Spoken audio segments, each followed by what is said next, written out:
Alright, welcome to Martinsville. As you can see, we're already on the track. Rolled in about 2:30 this morning. Got parked and staged up on the track. Now we're just filing in order. I'm waiting for the O2 to move. When he moves, I go behind him. This track is not near as challenging. Well, it's different kind of challenging to get in and out of. You know, Bristol is straight up and straight down. To go in straight down, to go out straight up. Here, you don't have any of that. Obviously, it's a flat track, but it's really tight turns. Today is a one-day show. We practice, qualify, and race all in one day. Weather is going to be a factor. We may get to the rain tires get used today, but my concern is the weather's calling for storms, obviously. So we'll race in mist, light rain. We'll race with a wet track. We will not race with thunder and lightning. We won't even do anything. Thunder and lightning happens, they shut everything. We'll see.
Anybody seen a 22?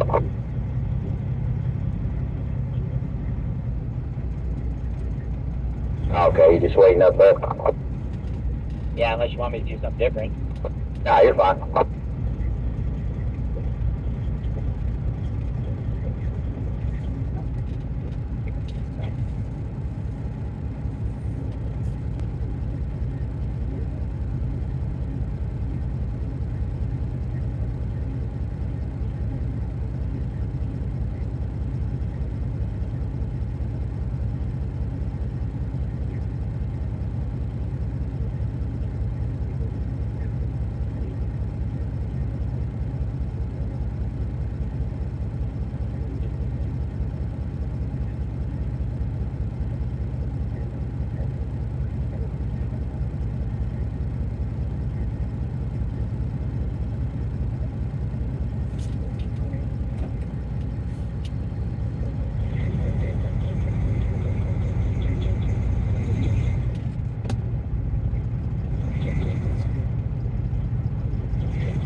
The first thing that really strikes me about Martinsville, this is my first time here at the track, is that on TV and on video games, the track, the corners seem almost perfectly flat, like zero banking whatsoever. And there's not a lot of banking, but it's not completely insignificant either. You can see banking. I could feel it last night when I was sleeping, because I slept the exit of turn 2 until my head was sleeping downhill.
while I was sitting here, I want to address the most common question I have gotten the last couple of weeks.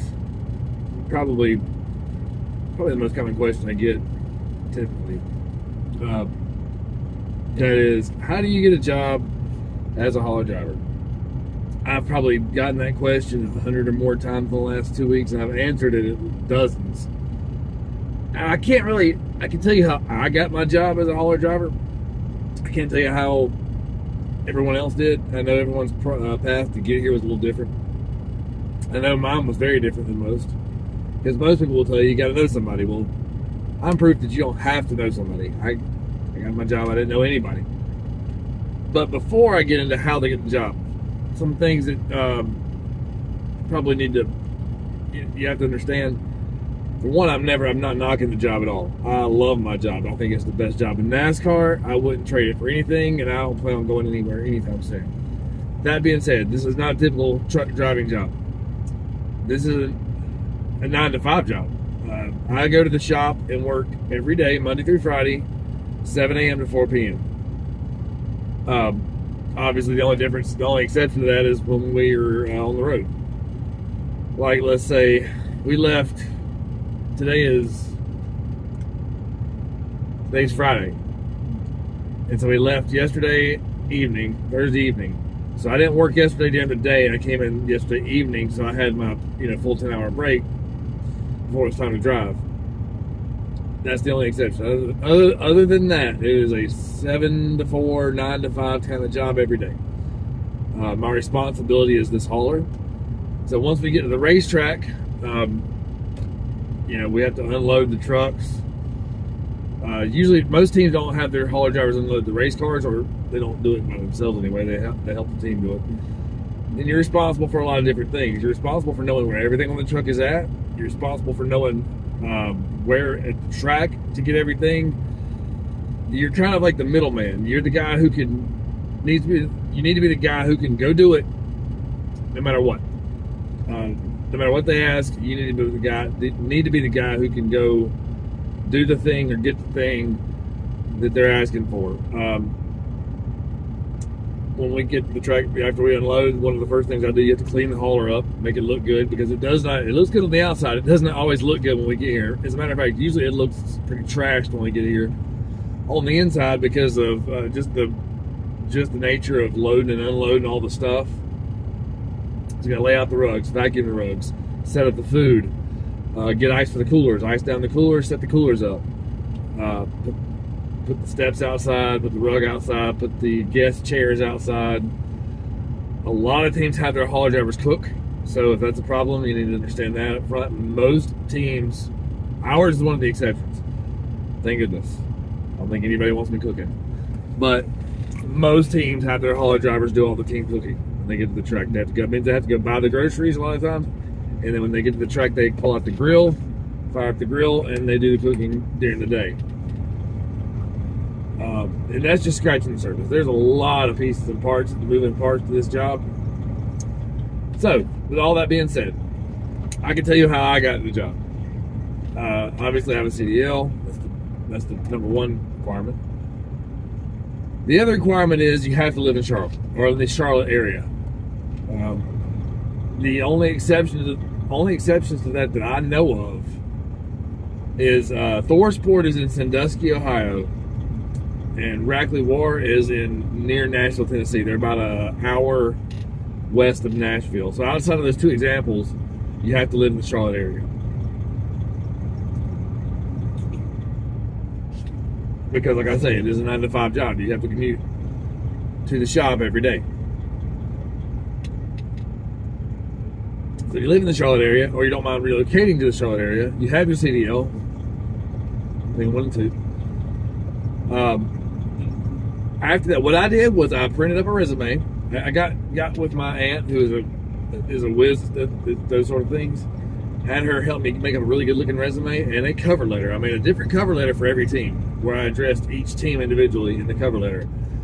Went to Dollar General, bought a bunch of $1 black folders, cover letter on one side, resume on the other side, and it looked nice, and then walked them over to every single team who would let me in the front door. there's, I think, at the time, I think there was all total about 30 some odd different teams between Truck, Xfinity, and Cup, because you know a lot of teams share. Actually, there was more than that. It was just, that's the ones I could find. It was about that many teams, and I walked a resume into every single team that would let me in the front door and cover letter, and one called me. Actually, the team that called me was I didn't actually get a resume in the door to them. They had all the doors locked. At the time, it had the COVID protocol signs on the doors and said they weren't allowing any fans in the doors, so I couldn't put a resume in there. However, I did get a resume into Front Row Motorsports, which was down the road from where this place was at. Front Row Motorsports had a technical alliance with David Gilliland Racing, now Tricon Garage. And I guess my resume impressed the guys at Front Row just enough so that when David Gilliland Racing was looking for some backup drivers to do some of the longer trips, which is it's almost everybody gets a start as a backup driver. They called me and asked me if I wanted to do it. They got the resume over to David Gilliland, and they called me and I did the backup. I was the backup driver for the trip to Sonoma, California and Knoxville, Iowa. That's not a full-time position. You're not employed by the team at that point. You're just given a check for a predetermined amount to basically be the co-driver for a trip. But that gets your foot in the door. That got my foot in the door. And after Knoxville, Iowa, I wasn't really guaranteed anything with David Gilliland Racing. The backup driver thing was over at that point. So there was one race, that was Nashville, in between. And the week after Nashville, the driver of this truck I'm sitting in now decided he didn't want to work here anymore. And because the driver of the trucks in front of me right there knows the guy who I was driving with at David Gilliland, I made a phone call. Hey, do you know anybody? And as a matter of fact, I do know somebody. A guy just did some backup driving for us. We were happy with the job he did. We liked him. Here's his number. And they called me, and I've been here ever since. That was my path. Everybody's path's different. It definitely helps to know somebody, but it's possible to do it without knowing anybody. That's my story. I'm going to make a video at some point and pin that to the top of the page, because it doesn't matter how many times I address that question, people still ask it. Like, I know in the last video, I probably answered that question just in the comment section of that one video a couple dozen times.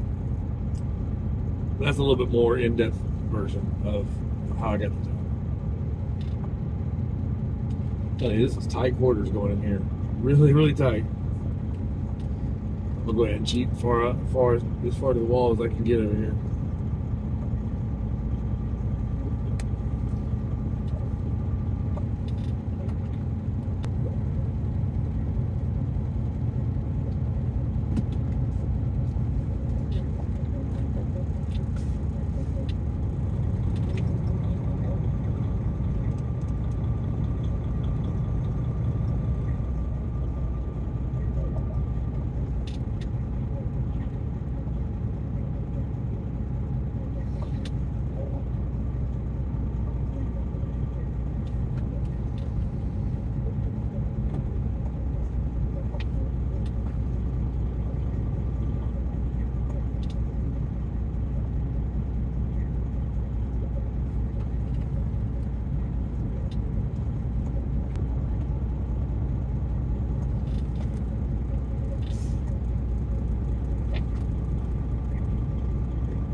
Area 32, Holler, do you read me? Yeah. Stay on the back stretch, go to the turn 3 opening, and come in straight in that way. You got me what I'm saying? I got you. Same thing to the 04 and everybody behind you. Copy.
over a foot, about 15 inches.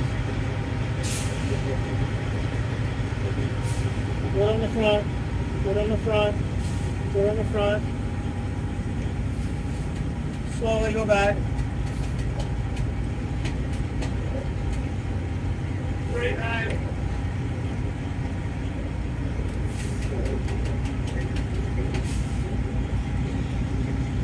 Right here now.